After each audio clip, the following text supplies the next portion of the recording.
বন্ধুরা আমি আজকে চলে এসেছি বর্ধমান হকার্স মার্কেট। এই মার্কেটটি হচ্ছে সবথেকে বড় মার্কেট।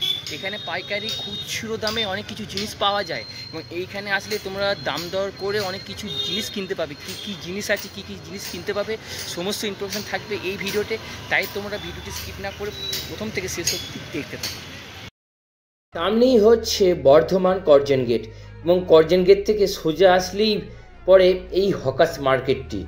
হকার্স মার্কেট মানে হকার্সদের যাবতীয় জিনিস সব কিন্তু তোমরা এইখান থেকেই পেয়ে যাবে। এবং দেখো এই হকার্স মার্কেটের সঙ্গে কিন্তু এসবিআই ব্যাংকেরও অনেক ব্রাঞ্চ আছে। এমনকি হকার্স মার্কেটের সামনে একটি নেতাজি সুভাষচন্দ্র বোসের একটি স্ট্যাচু আছে।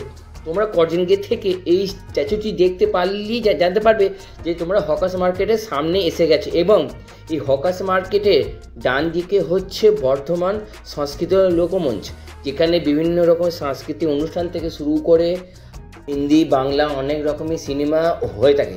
তো বন্ধুরা আমরা এবার হকার্স মার্কেটের ভেতরে প্রবেশ করব আর তোমাদেরকে একবার দেখিয়ে দিলাম। এটাও এসবিআই ব্যাংকের একটি শাখা, তাই তোমরা হকার্স মার্কেটে আসলে এখান থেকেও তোমরা ব্যাংকের কিছু কাজও করতে পারো। এবং হকার্স মার্কেটে ঢোকার আগে সামনে একটি মহাদেবকে দেখতে পেলাম। তো এবার আমরা মার্কেটের ভেতরে প্রবেশ করছি এবং আমরা যেহেতু সকাল সকালে এসেছি প্রায় 7টার সময়, তো সেহেতু মার্কেট অর্ধেক খোলেনি, এখনও অনেক কিছু খোলা বাকি আছে। কিন্তু ভেতরে প্রবেশ করি সামনেই দেখতে পেলাম খেলনা স্টোর্স, অর্থাৎ এখানে বাচ্চাদের খেলনা থেকে শুরু করে ইমিটেশনে অনেক কিছু জিনিস পাওয়া যায়।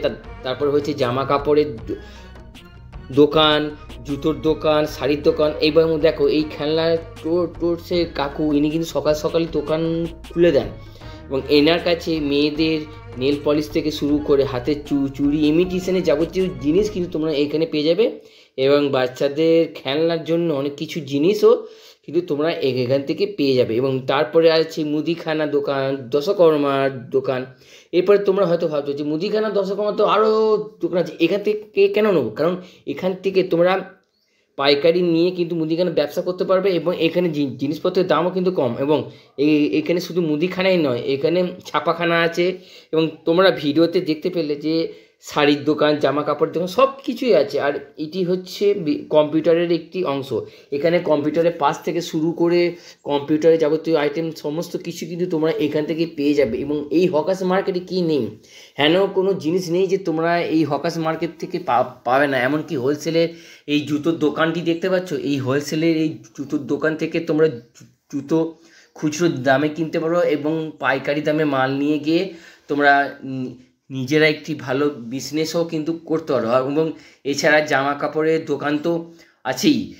তোমরা যদি দুর্গা পুজোর সময় বা কালী পুজোর সময় যদি এই স্থানে আসো না, দেখবে কত ভিড়, প্রচুর ভিড় থাকে এই স্থানে। এবং দেখো অনেক দোকান বন্ধ, প্রতিটি দোকানে জামা কাপড়ের দোকান নয় শাড়ির দোকান।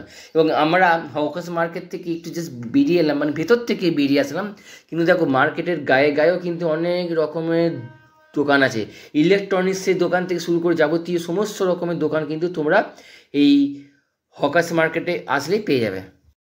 তোমরা যারা ভিডিওটি এত দূর পর্যন্ত দেখলে শেষ অবধি দেখো, তোমাদেরকে খুব সুন্দর একটি জিনিস দেখাবো, মানে ওই সংস্কৃত লোকমঞ্চটা তোমাদেরকে একটুখানি শেষটা দেখাবো। কারণ সংস্কৃত লোকমঞ্চটা কতটা সুন্দর। তোমরা চাইলে বড় কোনো অনুষ্ঠান বা কোনো প্রোগ্রাম করতে চাইলে সংস্কৃত লোকমঞ্চে গিয়েও কিন্তু তোমরা সেটা ভাড়া করতে পারো।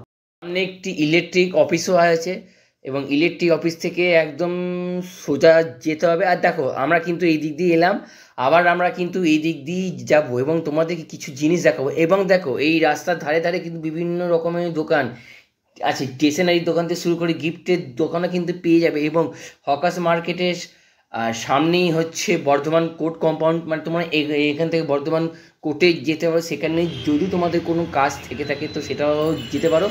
এবং দেখো এই হচ্ছে সংস্কৃত লোকমঞ্চ, এই হচ্ছে সংস্কৃত লোকমঞ্চ। তো বন্ধুরা এবার আমরা আস্তে আস্তে এই সংস্কৃত লোকমঞ্চের একদম সামনে যাব এবং এটি হচ্ছে একটি গেট, এটি হচ্ছে অন্য একটি রাস্তা। বন্ধুরা তোমরা চাইলে মেন রাস্তা দিয়েও আসতে পারো এবং এই হকার্স মার্কেটের পাশে যে রাস্তাটি দেখতে পাচ্ছ এই রাস্তা দিয়েও কিন্তু তোমরা প্রবেশ করতে পারো। আর দেখো এই হচ্ছে খুব সুন্দর একটি সংস্কৃত লোকমঞ্চ। এটি কিন্তু খুব বর্ধমানের একটি সুন্দর একটি স্থান। এটা বর্ধমানবাসী অনেকেই মনে করে এবং আমরাও মনে করি। এবং দেখো সংস্কৃত লোকমঞ্চের সামনে থেকে আমরা কিন্তু হকার্স মার্কেটটাকেও কিন্তু আমরা বেশ ভালোভাবে কিন্তু দেখতে পাচ্ছি। এবং দেখো এখানে দুটি স্ট্যাচু আছে, কাদের স্ট্যাচু যেন, সাঁওতাল বিদ্রোহের নেতা সিধু কানু। এবং দেখো এবং সংস্কৃত লোকমঞ্চ এবং হকার্স মার্কেটের সামনে কিন্তু অনেক রকমের ফুটপাতের জিনিস বসেছে, যেখানে মাছ ধরার জাল থেকে শুরু করে বিভিন্ন রকমের নীল কাটা থেকে শুরু করে সংসারে যাবতীয় জিনিসপত্র যেইগুলো খুবই দরকার সেই সমস্ত জিনিসও কিন্তু তোমরা এই স্থান থেকেই পেয়ে যাবে। অর্থাৎ এই হকার্স মার্কেট এমন একটি স্থান, এইখানে আসলে তোমরা অনেক কিছু জিনিস সংসারের জন্য কিন্তু কিনে নিয়ে যেতে পারো। বন্ধুরা, এই ছিল আজকের ভিডিও। এই ভিডিওটি তোমাদের কেমন লেগেছে কমেন্ট সেকশানে জানাও, আর যদি কিছু জানার থাকে কমেন্ট সেকশান খোলাই আছে, তো জানাও। তোমার সঙ্গে দেখা হচ্ছে পরবর্তী ভিডিওতে। টাটা।